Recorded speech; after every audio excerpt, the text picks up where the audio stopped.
Monsieur le Président, Madame, Messieurs les membres du jury. Que de bruit. Franchement, que de bruit. Sommes-nous dans le même camp? À première vue, oui. Nous avons tous une formation de juristes. Nous sommes ici dans la faculté de droit. Nous sommes dans un amphithéâtre qui porte le nom d'un illustre professeur. Gare au traître, cependant. Alors, afin d'éviter tout futur problème, je vous propose un signe de ralliement. Il est simple. Le voici. Car oui, 1000 fois oui, il est neutre de mettre la main au paquet. Ceux qui prétendent le contraire n'ont jamais fait de sport. Après un match, en effet, qui n'a jamais été tenté de remettre à l'heure le pendule de son coéquipier? Et croyez-moi, je sais vraiment de quoi je parle, en témoigne ma carrure de pilier. À la retraite.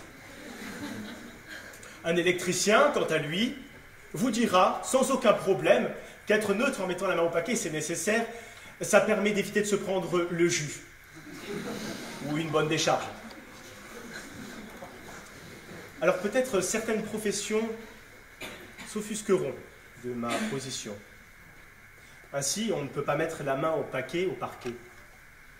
Question d'indépendance, de neutralité. Là-bas, le paquet, pas question. Et alors franchement, où est la gravité? Hein? Mettre la main au paquet, c'est une de nos grandes libertés, celle d'aller venir, aller venir, aller venir.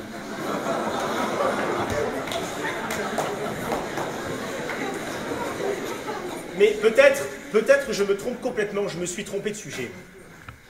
Quoi? Quid de la clope? Les fabricants le disent eux-mêmes, et j'en ai une preuve. Fumer augmente le risque d'impuissance. Chouette. Or, comme le disait Victor Hugo, en temps de révolution, qui est neutre est impuissant. Alors, vous me voyez léger, mais en fait, le neutre, n'étant ni pour, ni contre, ne peut prendre parti. Bon, j'arrête. En fait, je ne peux pas dire ça. Vous m'avez cru? Vous avez vraiment cru que j'allais défendre un tel sujet de manière aussi désinvolte? Pourquoi soutenir l'idée de quelqu'un s'entourant de volatiles volutes et de fumées en panache? C'est un peu court, jeune homme. Si c'est la pratique de nombreuses personnes, ce n'est pas de gaieté de corps. Alors fumisterie qu'être neutre pour une pauvre chose qui part en fumée. Alors je sais ce qui va se passer, et ce qui s'est passé, on en a eu la preuve. Je vois ici mes détracteurs qui feront gémir les sanglots longs des violons, afin de vous persuader de la fausseté de ma démonstration. Mais ils auront raison. À l'inverse, ceux qui soutiendront ma position abonderont en mon sens peut-être, avec des blagues graveleuses, un humour potache. Mais ces idées ne dureront pas. Elles se briseront comme vos éclats de rire. Alors on peut partir sur autre chose. La neutralité, au fond, qu'est-ce que c'est? De l'effacement, de la lâcheté.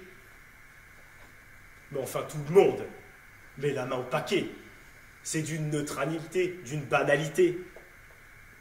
En effet, n'est-il pas neutre, sans volonté, faible?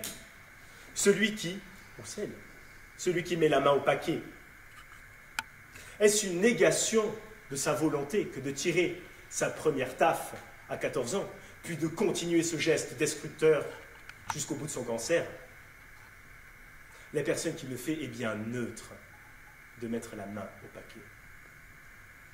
N'est-il pas neutre, sans réflexion, sans intelligence, celui ou celle qui, candide peut-être, met la main au paquet pour mesurer l'impact de son geste?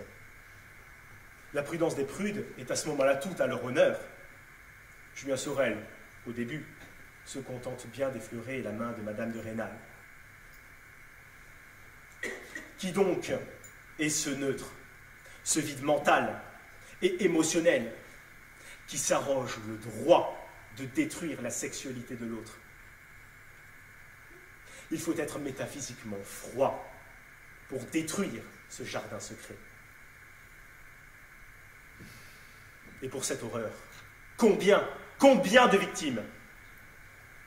Si on tire un coup, comme on tire un coup, mais à ce moment-là, qui sommes-nous?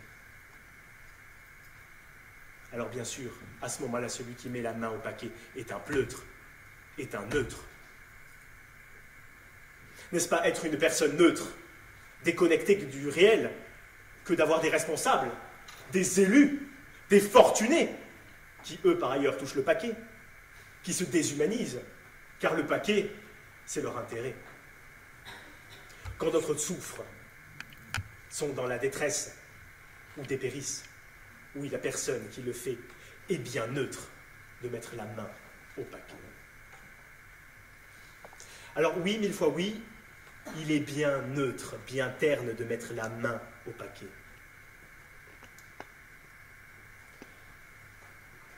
Mais si on retournait le problème,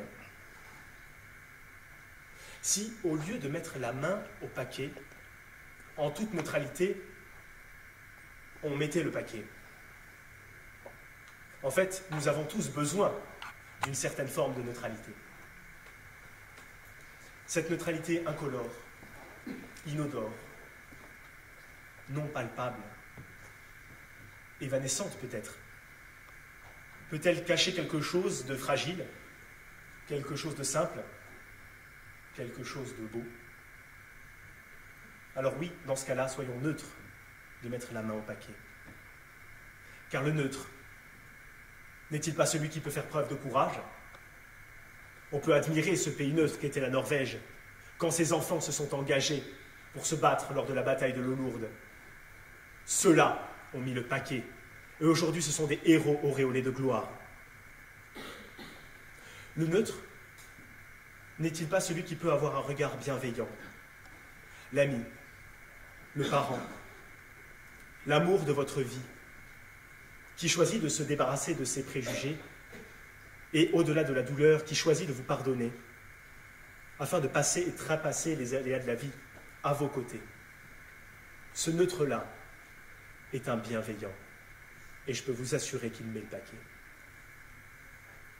Et enfin, le neutre n'est-il pas le juste? À l'image du roi Salomon, face à un insoluble dilemme, le magistrat, qui incarne la droiture de la loi, ne doit-il pas se débarrasser de tout préjugé, lui aussi? L'avocat, lui, pour défendre à cœur et à cri, ne doit-il pas parfois faire silence dans sa conscience, afin de pouvoir défendre ce que d'autres appelleront l'indéfendable? Cette neutralité, oui, elle est grande et elle est belle. Et ceux-ci également mettent la main au paquet.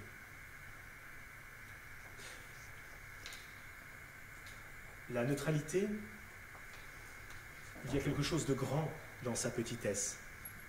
C'est un mot sans ambition, un mot tout simple, un petit rien. C'est le vide médian de la culture taoïste qui engendre la dualité du yin et du yang. Et enfin, la neutralité, c'est ce que l'on fait pour regarder sa conscience en face. Certains fous décident de fuir la neutralité, à l'image du fratricide Caïn. Sauf qu'au bout de la course, c'est quoi? C'est le tombeau. C'est son châtiment. Il a eu pour dernière demeure que la solitude et le silence.